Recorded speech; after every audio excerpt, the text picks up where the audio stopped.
happy Eid with your families. I'd like to welcome you to our weekly Islamic parenting webinar, which is live every Thursday at 6 p.m. Eastern. Please feel free to leave us your comments and your questions. We're live on Facebook and YouTube as well.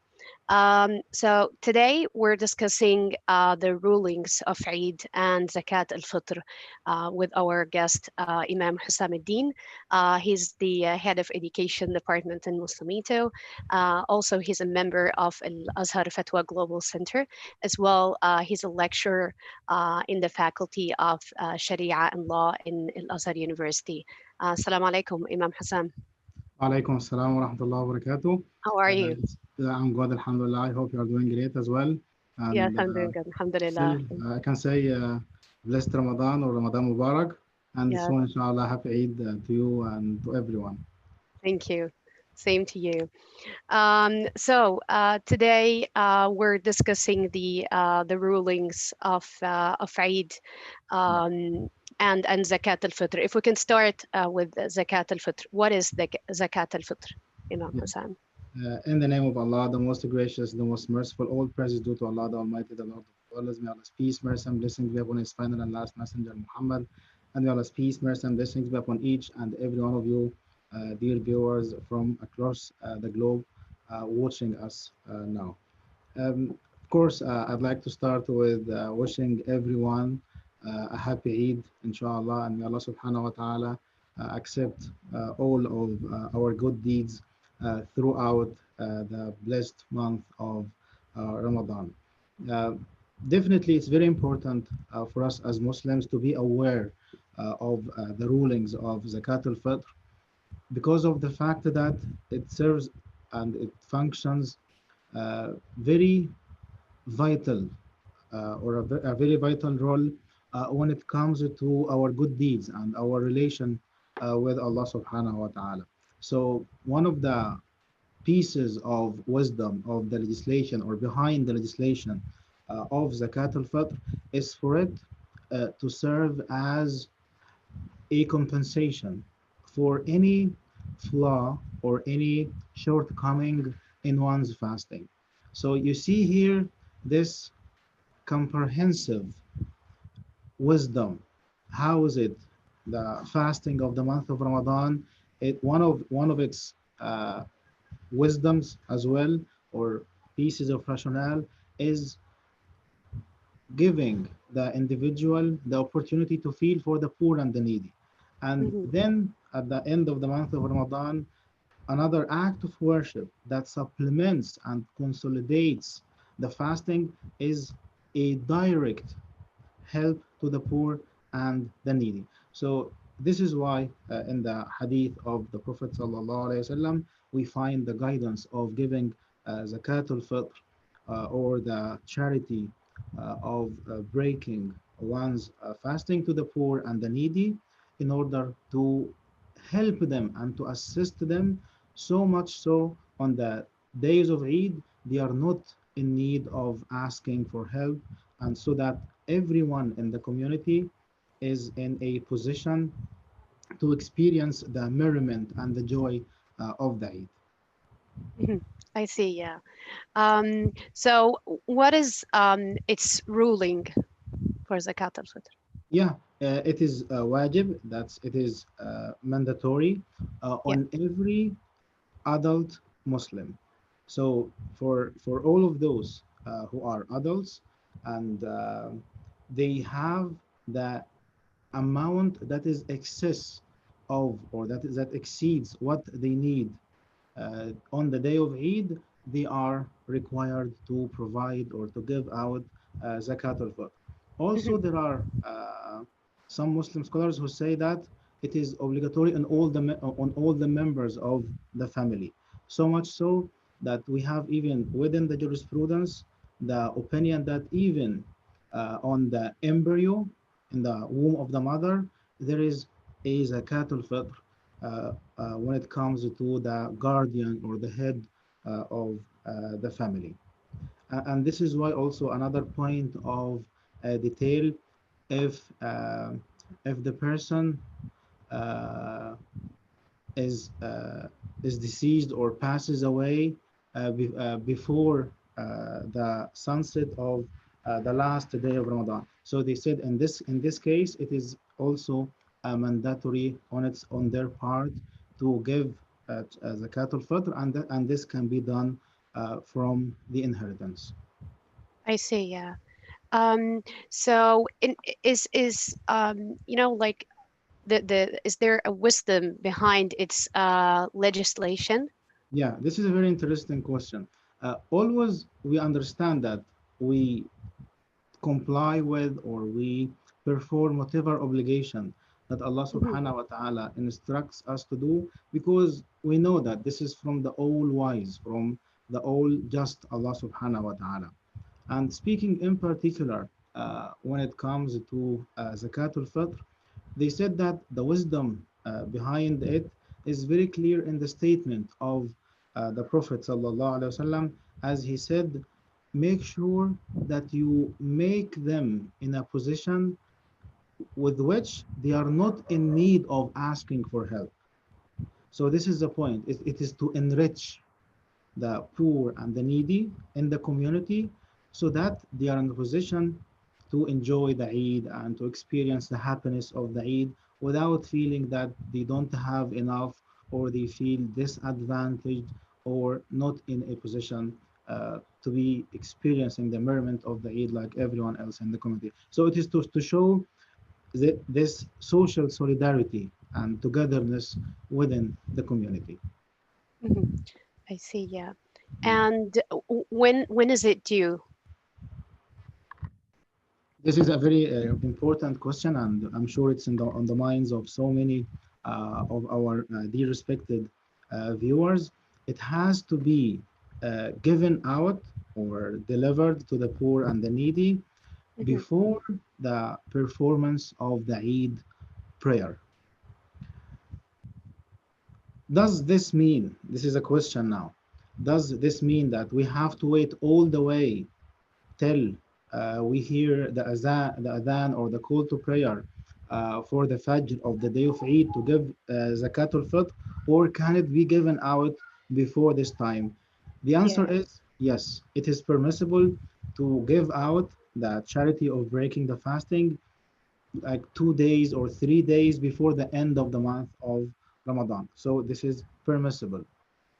Oh, I Other see. scholars, they maintain that, or they hold the view that it is actually permissible to give out zakat al-fitr even from the beginning of the month, Hmm. because they say that once the month starts or commences, and when the person is engaged in fasting, in this case they are obliged to give out the charity of the fasting. So we have this flexibility within the Islamic jurisprudence as to the timing or the exact time for giving out zakat al-fitr. So with this being said, we can look into the needs of the community, especially at a time, at a very critical time like ours with the corona pandemic. We can uh, do our best, of course, to help the poor and the needy as much as it is established that uh, they need it. So we don't have to wait all the way till the break of the dawn of the first day of the Eid. I see. Yeah. Mhm. And speaking about the needy people, um, who do you think are the recipients? Should be they only the needy people we meet in the streets, or Mhm. uh, do we have other people as well that we need to Yeah. look for? Yeah, thank you so much for this question. The recipients of the Zakat Fitr are the same recipients of the obligatory zakat or the obligatory charity or the poor dues. So we have eight recipients that are mentioned of the verse of the zakah. So all of these people, they are also the recipients, or they are the ones who deserve to receive or to be given or to be provided with the cattle fitr. So be it the poor and the needy, the one who is traveling and they don't have enough money, be it for fi sabilillah, like for example building mosques and all what comes under the category of fi sabilillah or for the sake of Allah, because we have Muslim scholars who elaborated and who maintain that the concept of fi sabilillah is a comprehensive concept that comprises all that which is for the sake of Allah subhanahu wa ta'ala, as the name indicates. So the same recipients that we have, the eight recipients, they are also the same when it Mhm. comes to Zakat al-Fitr. Uh, Also, you highlighted a very important point, Ustada Nasra, and that's like where to find them, especially Yeah. nowadays. I have actually received this question many times, several times recently, especially given the current situation of the lockdown in many parts of the world. Yeah. In this case, we can donate it via online means if this is possible, and to entrust trustworthy charitable organizations to do this on one's behalf. So Mm. if we know that, and if it can be established that there is a trustworthy charitable organization that will take this money, even if it's via online means, not necessarily directly or face to face, and they will be able to reach out and be able to provide the zakat al-fitr to the recipients or the due uh, deserving people. In this case, it is permissible as well, and there is no need to expose anyone's safety to any danger. I see. Yeah. And Um. yeah, if I just may add another point Yes, in this please. regard, Ustaz Nasra, please. Uh, yes, I understand, and I'm sure that this is a question that will come. I'm sure you have this on your agenda for today's webinar, and that's, is it possible to give it in the form of money or to? I was about to ask. Yeah, thank you so Yeah. much for that. Yeah. Uh, Uh, so Alhamdulillah, yes. Because This is a very yeah. important point, and always, it seems to be like an issue of dispute and even controversy within some Muslim communities. Is it permissible to give the monetary value of zakat al-fitr, or no? We have to limit it to be in the form of grains and wheat and only the specified types of food. Alhamdulillah, the Islamic jurisprudence has flexibility, and we have more than one valid opinion in this regard. And Mm. we have many scholars from the Hanafi school and also from the Shafi'i school of Islamic jurisprudence, and others, especially among the contemporary Muslim scholars and many fatwa councils that hold and maintain the view that it is totally permissible to provide or to give out the zakat al-fitr in the form of money. Why Mm. so? They looked into the wisdom or the rationale behind the legislation of zakat al-fitr, and they investigated and looked into the statement of the Prophet ﷺ in Salam. this regard. So the Prophet ﷺ clearly states, enrich them on this day, Mm. so that they are not in need of begging or asking for help. So they said that in our times, it is even more of benefit, and it is even more of fulfillment to the purpose of the legislation of zakat al-fitr to give it in the form of money, because back then during the time of the Prophet sallallahu alaihi wasallam, this was the normal day-to-day habit or custom of the people, if you like, to have as food. But now this is different nowadays. So what I'm trying to say is, Alhamdulillah, both opinions are valid. Both opinions have solid grounds to support them, and especially nowadays, and given the current unprecedented situation that our global human family is experiencing and going through, definitely it is very obvious that the need now is more for adopting this opinion of allowing or the permissibility of giving zakat al-fitr in the form of money. So the point that I'd like to stress here, this in general does not need to be an issue of controversy or dispute within our communities. And of course, given a situation or a circumstance like the one that we are going through, yes, inshallah, and it is permissible with the will of Allah subhanahu wa ta'ala to give zakat al-fitr in the form of money. Yeah. And is there like a certain amount This that you depends. This depends. So, in this regard, because it has to do with, in this case, with the amount of uh, of the food that is going to be provided. So in this regard, I recommend referring to the nearest Fatwa Council or Islamic Center so that it is clear to the individual within a certain community or a certain part of the world, depending on the value of their currency to provide zakat al-fitr. I see, yeah. Yeah. And can it be given to more than one individual? Yes, in this regard, we have within the Islamic jurisprudence the opinions that maintain the point that yes, it is permissible Mm-hmm. to provide or to give zakat al-fitr to more than one individual. And they said that the criterion for this is the need of the person. So, for example, if we have a family and they provide zakat al-fitr and they provide it to a certain individual or group of individuals or one family, and with Mm-hmm. this, they are not in need anymore of providing them with zakat al-fitr. And there are others who are still in need, especially when it comes to the day of Eid. In this regard, yes, we have within the Islamic jurisprudence the permissibility of giving zakat al-fitr to more than one individual. I see, yeah. Jazakallah khair. Yeah. So if we can move on to the Eid al-Fitr, Mm. if you can tell us about the significance of Eid al-Fitr.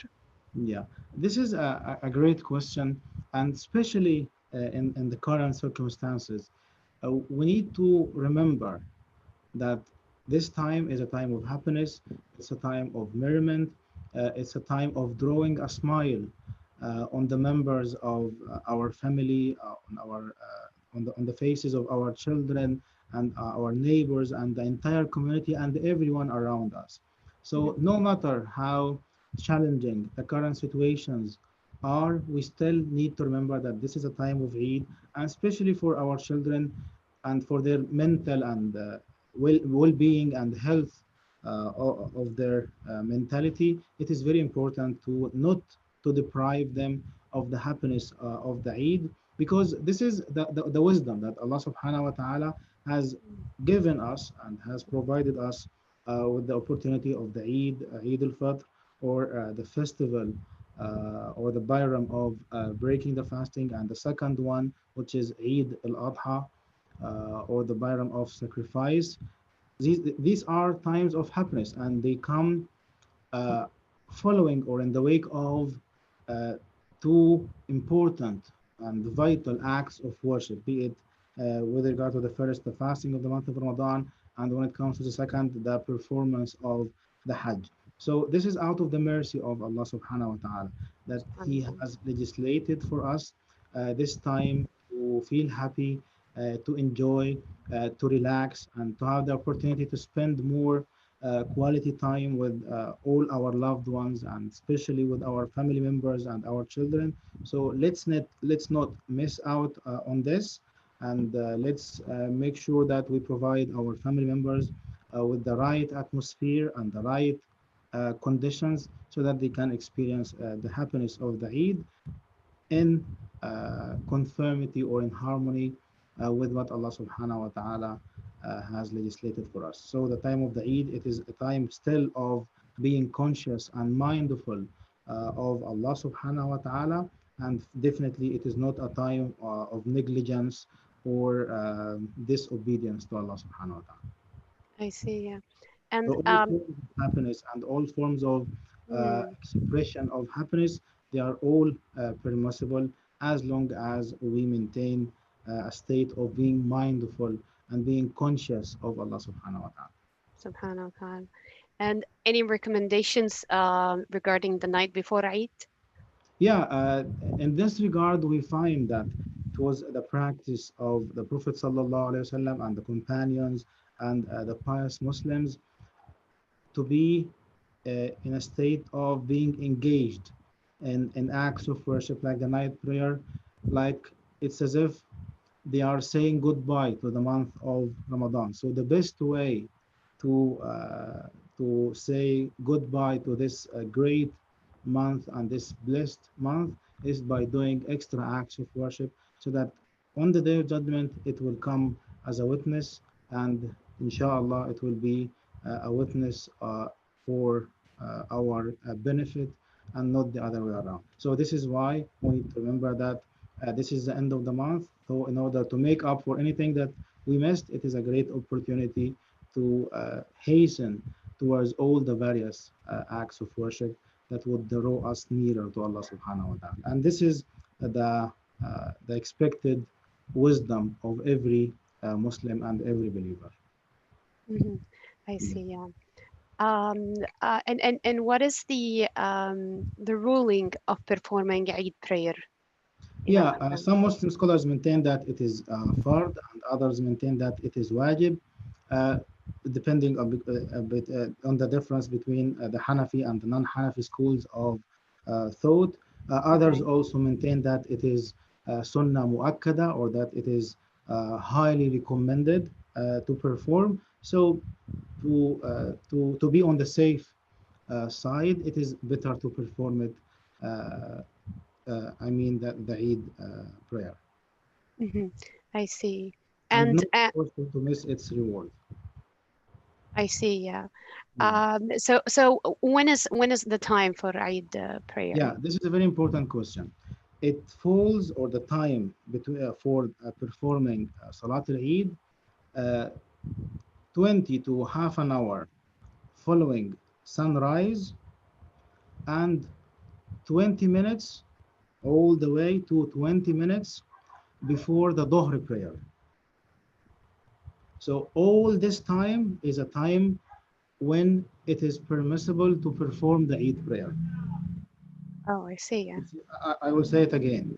So the Yeah. time of performing Salat al-Eid starts with the passage of 20 minutes after the dawn. Okay. Um, and excuse me, not the dawn, but sunrise.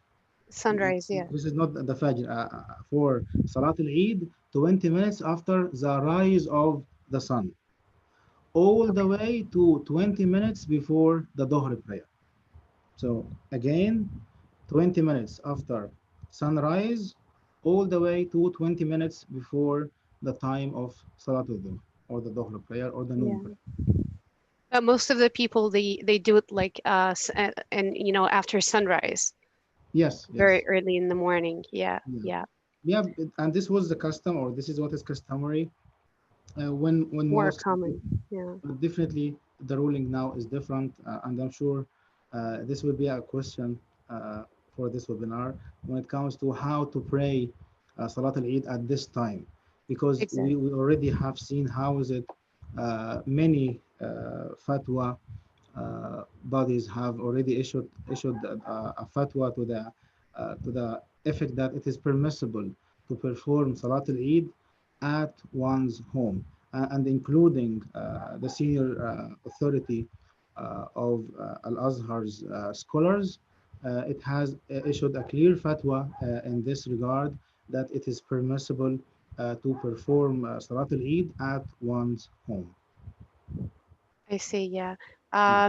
So like, are there certain practices that we need to observe, in celebrating Eid al-Fitr, Imam Hassan? Yeah, like everything that is permissible and brings about happiness to the family, to the community. All of this is permissible, and especially nowadays, we need to make sure that we maintain the ties of kinship, or salat al-rahim, by checking on everyone in the family and the extended family. Of course, given the current circumstances, it is not possible to visit them or to pay a visit to all the members of the family, but at least we have alternative means like the social media and the rest of the technologies. This is the Virtual least. gatherings, they do. Exactly. Yeah.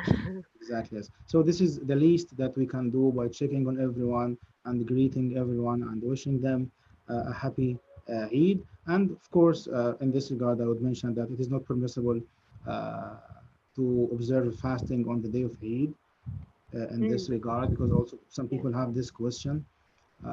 And yeah, like I mentioned, everything that is permissible and that is meant to bring about happiness, definitely this is what every Muslim need to be doing. Yeah. So speaking about fasting during Eid, if you can tell us about the importance of fasting 6 days from the month of Shawwal. Yeah, this is also a very important act of worship, and there are many questions that are relevant or related to fasting 6 days from the month of Shawwal.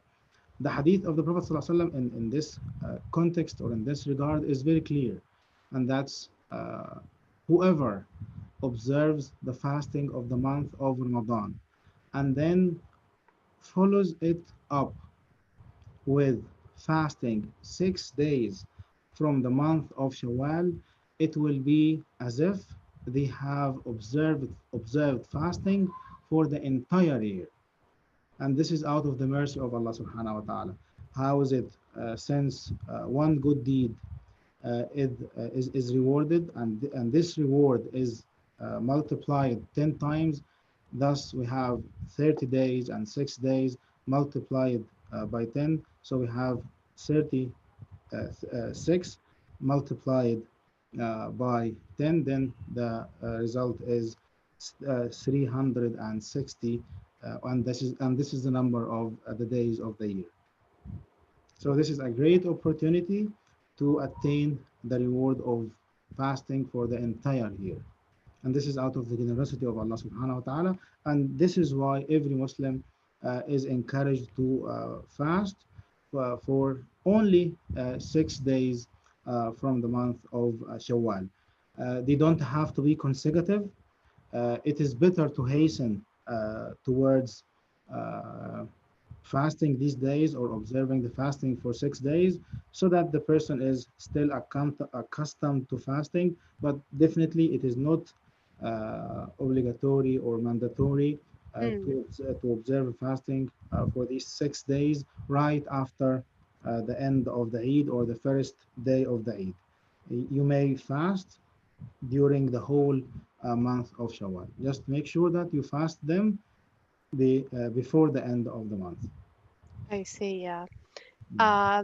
And if you can tell us more about the rulings of Eid and Zakat al-Fitr, and Yeah, yeah. yeah. There are many questions that are related to this. So, for example, one of the questions is it permissible to combine between uh, fasting 6 days from the month of Shawwal and making up for some days that were missed during the month of Ramadan or not? We Mhm. have more than one opinion within the Islamic jurisprudence in this regard. Some Muslim scholars maintain the view that no, the Muslim is to first fast for the days that they missed, i.e., to make up first for the days that they have missed, and then they may fast any voluntary or subrogatory fasting, like the fasting of the 6 days of the month of Shawwal. Mm. However, we have also within the Islamic jurisprudence the scholars who maintain the view that yes, it is permissible to combine the intention of making up for the days that were missed during the month of Ramadan, along with making the observing of the fasting of the month of Ramadan, or observing uh, after making up, to observe also the fasting of the 6 days of Shawwal. So Mhm. again, it is permissible to combine the intention of making up the days that were missed during Ramadan along with fasting 6 days from the month of Shawwal. It is important to clarify this. Another important point when it comes to making up for the days that the person missed during the month of Ramadan. Is it necessary to hasten towards making up for these days, or I may delay it all the way till the next Ramadan? Mhm. We find the statement of the Muslim scholars very clear in this regard. They encourage making up for the days that was or that were missed during the month of Ramadan. So as much as we can, it is better to make up for these days and to hasten towards making up for the days that were missed. And this begs the question of what is the ruling if the next Ramadan comes and still the individual hasn't uh, made up for the days that were missed. We Mhm. have a statement here from the mother of the believers, Aisha, radiallahu anha wardaha, may Allah be pleased with her and all the mothers of the believers. She said that it was her custom, of course, in view of the guidance of the Prophet ﷺ, to make up for the days that she missed in Ramadan before the next Ramadan comes. So this is a clear statement from our mother Aisha in this regard. And on this basis, we find Muslim scholars who say that if the next Ramadan comes and the individual hasn't made up for the days that were missed, in this case, along with al-qada, or along with making up for the days that they missed, they need to provide fidya as well. They also need to provide a needy person with food from the average that the person consumes. So here, this is a very important point to keep in mind, that if the next Ramadan comes and you still haven't made up for the days that you missed of the previous Ramadan, not only that you will need to make up for the days that you missed, but you will need to give a fidya as well. So this is one opinion among the Muslim or the Islamic schools of thought. Other Islamic schools of thought hold the view that no, it is permissible to only make up for the days that were missed, even if the next Ramadan comes, and all what the person would need to do or be required to do is to make up for these days, even if the next Ramadan were to come. And out of these two opinions, the one that has the prevalence, or the one that is uh, relied on when it comes to fatwa, is the point that it is highly recommended to hasten towards making up for the days that the person missed before the coming of the next Ramadan, to be on the safe side in this regard. And they said as well, because the individual wouldn't know when would be the end of their life. So this is why, since they are, or even if something would happen to them and it would hinder them from observing the fasting for the days that they missed. So this is why they said it is preferable and it is recommended for the Muslim to make up for the days that they missed before the advent of the next Ramadan. Uh, Also, another important point that I'd like to mention when it comes to Eid, because we see that depending on citing the new crescent, there can be differences as to the Mm. start of the Eid. One point that I'd like to stress here is the fact that this is normal because of the fact that the earth is spherical. So this is why it is totally conceivable that the sighting of the new moon or the crescent of the month of Shawwal, it would be visible in some places and still it would not be visible in others. So what is it we are supposed to do? Follow the reliable and the well-established fatwa entity that's the nearest to your point or where you are located. This should not be an issue of dispute or having debates and arguments within our community. Definitely maintaining the unity of all Muslims and maintaining the stability of our communities. This is what is most important. So if the best of one's utmost is done, in this case, they follow what is available for them, and inshallah, they will get the whole reward for fasting the month of Ramadan and also the start of the month of Shawwal and observing the Eid. Inshallah. If you can tell us a little bit about the guidance of the Prophet Muhammad, peace be upon with him, on Eid celebration. Yes, this is a very important question, and it is one of the points that we really need to think about and to reflect on.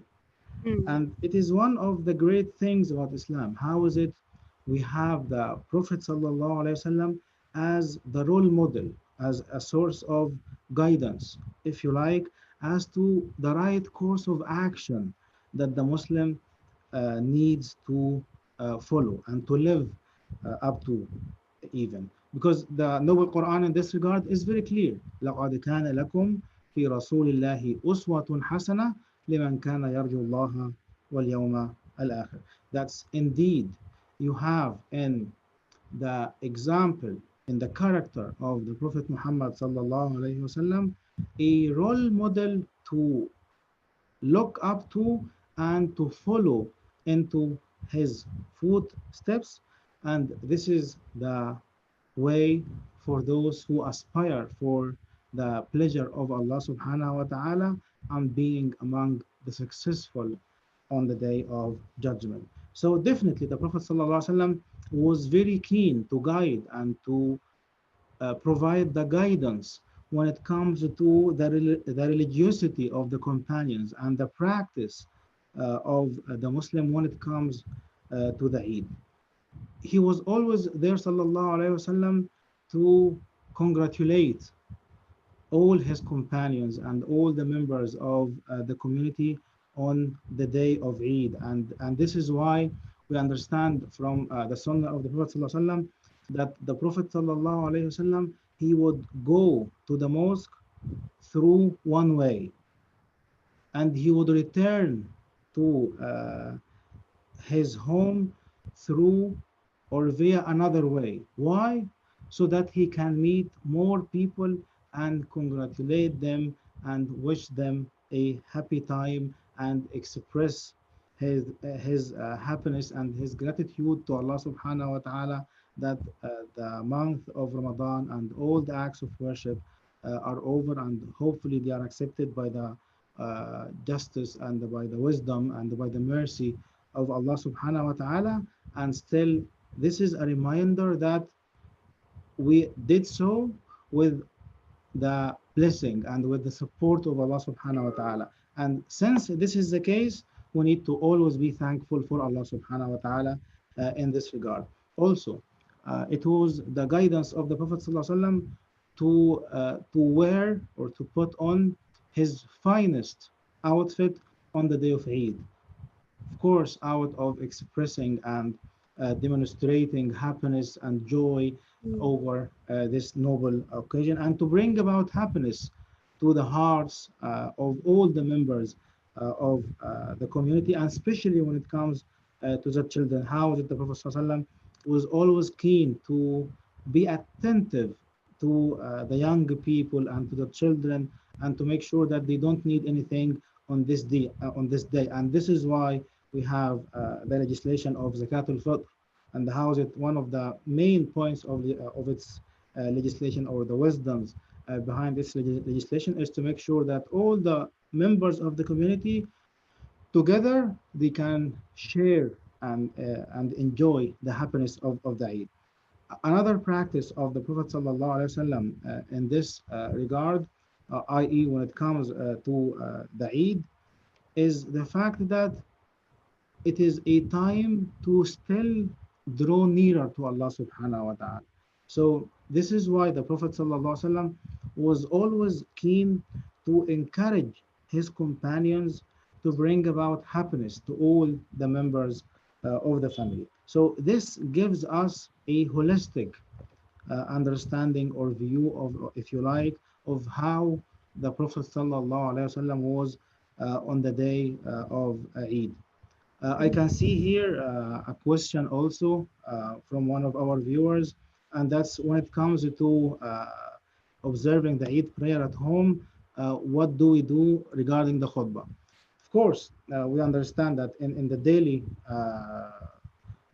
the normal days or the normal circumstances, we know that the way how the Eid prayer is performed is by performing two rak'ahat. In the first rak'ah, we do seven takbirat, and in the second one, we do five.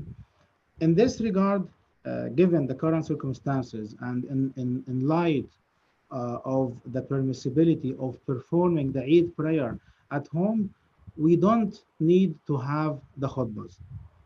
So the validity, in more clear terms, the validity of performing the Eid prayer at one's home is not contingent on or is not conditional on the two khutbahs. So the family can all of them they can pray together, and they don't need to have two khutbahs. So they just perform the two rak'ahat or the 2 units of prayer, and after this they can just make dua, and there is no need for the khutbahs in order to ensure the validity of the prayer. And of course, this is one of the manifestations of the mercy of the Islamic Sharia in this regard. Uh, One point that I'd like to mention here as a reminder for all of us, because definitely we feel missing out that due to the current circumstances, we cannot pray the Eid together and meet everyone and Yeah. exchange congratulations on the day of the Eid, especially for those of us who are accustomed to observing or performing the Eid prayer in the open spaces. Definitely, this has its own spiritual impact on the heart and the mind of the believer, and this is why all of us we feel missing all of these uh, spiritual uh, circumstances and such deep and profound atmosphere. What I'd like to mention here as a reminder for each and every one of us is the hadith of the Prophet ﷺ that we mentioned, Ustaz Nasra, at the beginning of the month of Ramadan, speaking of our inability to perform the Taraweeh prayer at the mosque. And that's the hadith or the statement of the Prophet ﷺ, in which he clarifies that when the believer is accustomed to performing an act of worship, and then something happened and prevents them from performing or conducting or carrying out or offering this customary act of worship, like falling sick or like being on a journey, still out of the mercy and out of the generosity of Allah subhanahu wa ta'ala, the reward will be accredited to this individual. So let this be a piece of good news to all of us and to all of our dear respected viewers, that Allah subhanahu wa ta'ala is the most generous, and Allah subhanahu wa ta'ala is too generous to prevent us from attaining any rewards. Rather, as a matter of fact, with observing all the necessary precautionary measures against the infection with COVID-19, the reward is doubled.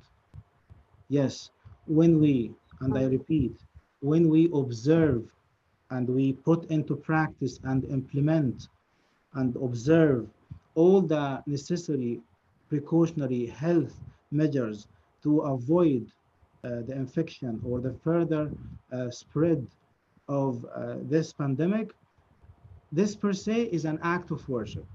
So here we have the reward of Mm. complying with these measures, and that's out of being keen on protecting the life of the individuals and of course protecting one's own life and everyone around them, in addition to the reward of the custom or being accustomed to praying the Taraweeh prayer and also praying the Eid prayer at the mosque or in a congregation or at an open space. So not only that we are getting the reward of performing all of these customary acts of worship or these acts of worship that we are accustomed to, rather, in addition to this, we get the reward of observing all these health measures.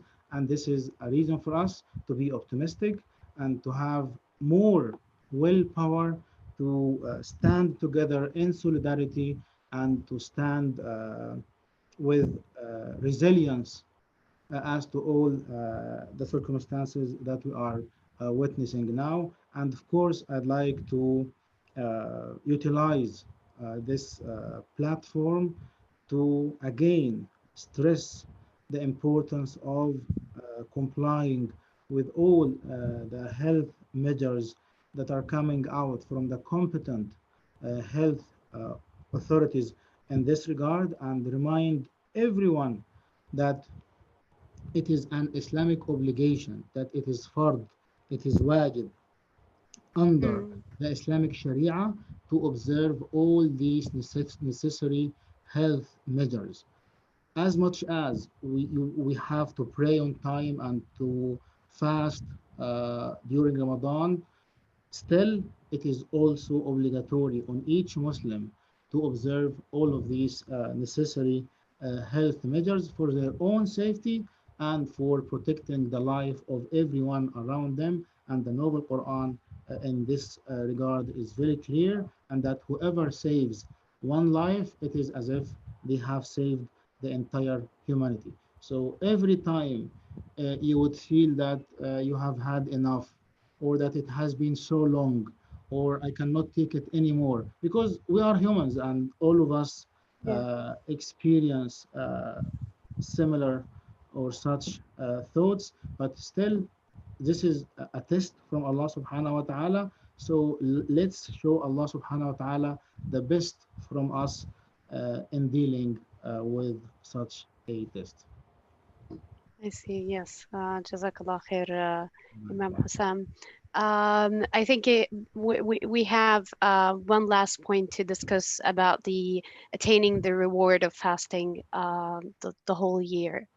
Yeah, this is a very important point, and it is definitely worth stressing it again as we are approaching the end of the webinar. And Yeah. also, um, it comes as a piece of extra good news, in addition to the good news that we mentioned before, that the Prophet ﷺ is offering us a great opportunity of attaining the reward of fasting for the whole year, simply by fasting only 6 days from the month of Shawwal. As the Prophet ﷺ is reported to have said, whoever fasts the month of Ramadan and then follows it up with fasting 6 days from the month of Shawwal, they will get the reward of fasting for the entire year. So definitely we need to attain this reward of fasting for the entire Mm. year and not to miss it. And definitely, as I mentioned, it is permissible to combine the intention of fasting these 6 days with the intention of making up for any days that was or that were missed during the month of Ramadan. So happy Eid, inshallah, to you, Ustad Nasra, and to Thank all you. our dear Same to you. respected viewers and to all the Muslimito family. Thank you so much for this webinar and all your efforts during the month of Ramadan. May Allah subhanahu wa ta'ala accept you for your preparation and for your breathtaking style of presentation. Jazakallah kull Oh, khair for it. thank you. Thank you, Ma'am Hussam. Yeah, And dear brothers and sisters, thank you so much for your time. Jazakumullah khairan. I wish you all have a happy Eid, inshallah, with your families. And see you next week, inshallah. Assalamu alaikum. wa alaikum assalam.